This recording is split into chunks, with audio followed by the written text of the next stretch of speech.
Love letters to Kellie. Dear Kellie, you are the love expert. I am. My husband and I married September of 2022.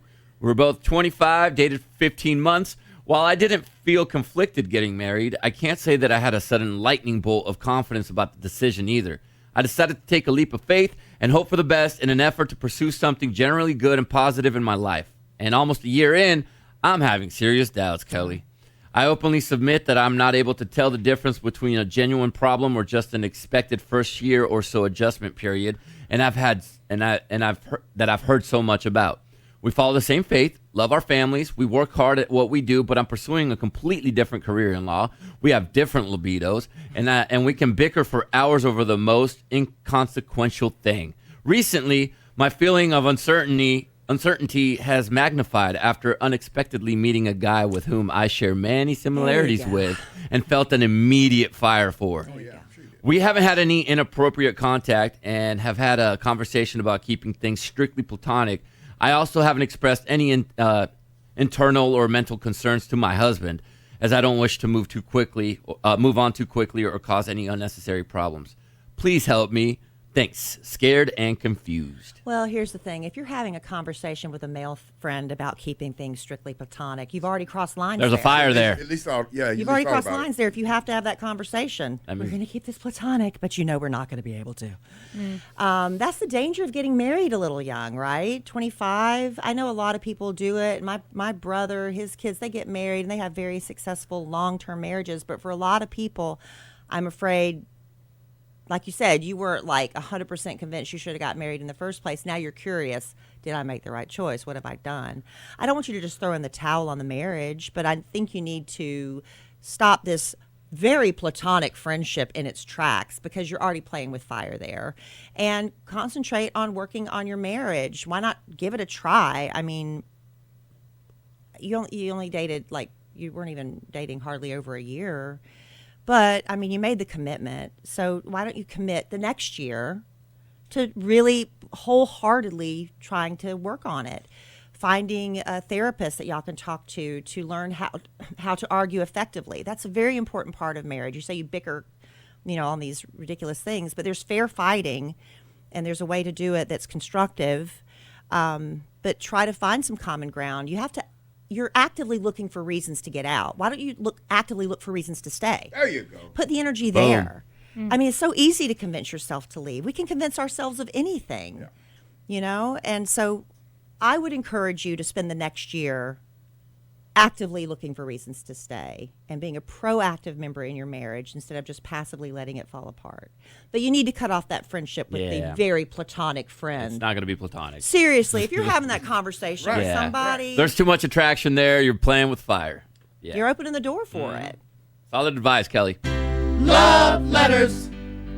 Love letters to Kellie. Dear Kellie. I've never had to have that conversation with any of you. No. Except that one time. Well, Kellie, we probably should just keep it platonic, Kellie. Dear Kellie, you are the love expert. I am. I fell in love with my best friend, Barbara, back in high school. Barbie? Yeah, Barbara. We stopped talking when I met my wife in 2015, but I miss Barbara.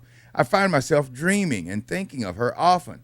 I recently found out she got divorced and is a mom of 2. I myself have a son, and I'm not very happy in my marriage. I want to reach out to Barbara, and maybe I can rekindle things with her. Please, Kellie, I need some advice. You know what I'm going to say? You're going to go do it anyway. No, don't do it. You're just, okay, here's the best case scenario, right? Okay. Best case scenario. Yeah. You and Barbara end up together. Okay, worst case? That's the best case scenario. Now you've got a broken home for your son traveling back and forth. Oh. You've set an example for your son that, if you just follow your feelings, honey, follow your feelings. Whatever tingles in you, follow that feeling. And then who cares what happens in the wake? Who cares if you have a disaster, of a young boy looking up to his dad and it's like, if I don't feel like I don't have to stay in my committed marriage. So you're playing with fire here. And I guarantee you're romanticizing. I think a lot of people, they romanticize the past. Whenever you break up with someone, what's the first thing you do? You start romanticizing all the exes you have. Yep. And then every once in a while you go back and dip your toe in, and then you're like, that's why we didn't. That's why I broke up with him the first time. Now I remember how awful it was. But if you're willing to take on, I know you changed their names, Barbie and Ken, whatever. Okay, but well done. If you're willing to I hadn't even risk it, noticed Barbie. that. Good job. Way to go, Ken. No, Yeah. those were the names in the letter. I know, So 'cause Yeah, he he's changed using it. aliases. okay. I didn't realize that. Probably doesn't want his wife to hear that he's contacting or wanting to contact. I'm that. just saying. I mean, we all fantasize and romanticize, but the cold hard fact is, she's already has a busted marriage. So you're willing to take on a step parent role to her kids and deal with her ex-husband, and then you're going to have a bitter, angry, probably ex-wife of your own to deal with, and the child going back and forth between busted homes, and then having to accept these two new siblings. It's like, what the hell is going on here? That's the best case scenario for you, Ken. Oh, that's the best. So follow that dream. Or again, look for be an active participant in your own marriage and look for reasons to stay and not for reasons to leave. Did you see? Take out the marriage part. Did you see? Oh boy. The video of the 78-year-old man, doctor actually, that reached out to a high school sweetheart.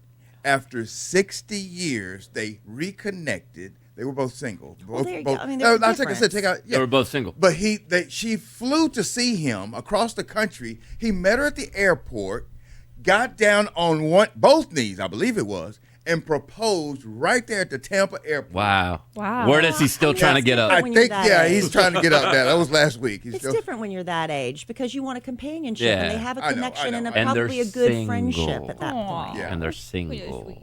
And they're single. No, Yeah. no little children. And they're going to be dead soon. Wow. Oh, Yeah. man. Jeez. Till death do them part. Sorry. Oh man. Dude, live out your life with your friend. I mean, in the words of Big Al, You're right, but you might be wrong. Well, you're probably right. Thank you. Love letters.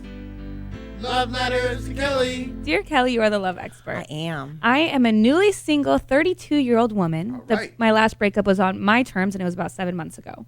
I'm pretty content being single, but I have joined a few of the dating apps and started putting myself out there. I came across someone that I am genuinely interested in on Hinge, and he is somewhat a familiar face in my hometown, but because of how Hinge works, we haven't matched. I swiped right and then left for vacation for about 10 days. But then I found him on Instagram, and I feel like sliding into his DMs could be a 50-50 shot of either endearing or crazy. He's not active on social media, so it's hard to know if he's running around or where he's hanging out. Kellie, what would you do in this situation? I'm finally intrigued by someone post-breakup and would love the opportunity to get to know him, but I don't want to come off as that girl that slides into the DMs. Please help. I don't have a problem Do with it. sliding in the DMs. I had a guy Shoot the that shot. reached out to me through LinkedIn Wow. because I didn't match with him on whatever. And I was like, well, that was a proactive approach. I'll meet you for a drink. That was fine. Were you with me when we were talking to someone at Anna's wedding that happened in their relationship? That she didn't match with the guy, and he slid into the DMs and said, "I know you didn't match with me, but please." Yes, you were but telling me please, that. But please give me a chance. Who was that? They're together now 5 years. I'll look at me. Wow. Oh, gotcha. Yeah, and they're Say happily that quiet enough for it- everybody in the radio to What? hear. I didn't hear that. They're in a happy relationship 5 years in, and she says that is the best thing that ever happened to me. Yeah, wow. Yeah, know, but so- you do run the risk of, listen, he could just ignore it, or but why not take a chance? But once you reach out that way, you've already swiped right, and you DM him once, then leave it alone. Right. Because then I think that's enough of an effort. Yeah. And if it's meant to be organically, it will happen. But I don't know. Maybe he's not as active on Hinge as you are because, you go maybe. through phases where like, okay, I'm actively looking for someone. He could be busy. He could be vacationing. He could be involved in a relationship right now and just forgot to shut down his Hinge profile. What That's if how- Oh, yeah. she looks him up on LinkedIn and then parks outside of his job until he comes out? No. Yeah. There's a Lay down behind his fine car so he line. can't leave. There's a fine line between being Like shooting your shot and being creepy. shooting your shot and being a stalker, Yeah. and then looking pathetic. Yeah. There's this fine line you got to dance. Uh-huh. But I don't think if you're asking me for permission to DM him one time on Instagram, I'll give you that permission. But then let it go. Yeah, that's great advice. Love letters. Love letters to Kellie. Dear Kellie, you are the love expert. I am. I'm currently going through a breakup from my boyfriend of 3 years and saying that hurts worse than I ever thought. For reference, I'm 31 and he's 29. For 3 years, we've blended our families together after having rough relationships in the past. We've lived together for 2 years and we've talked in a long detail about getting married within the year.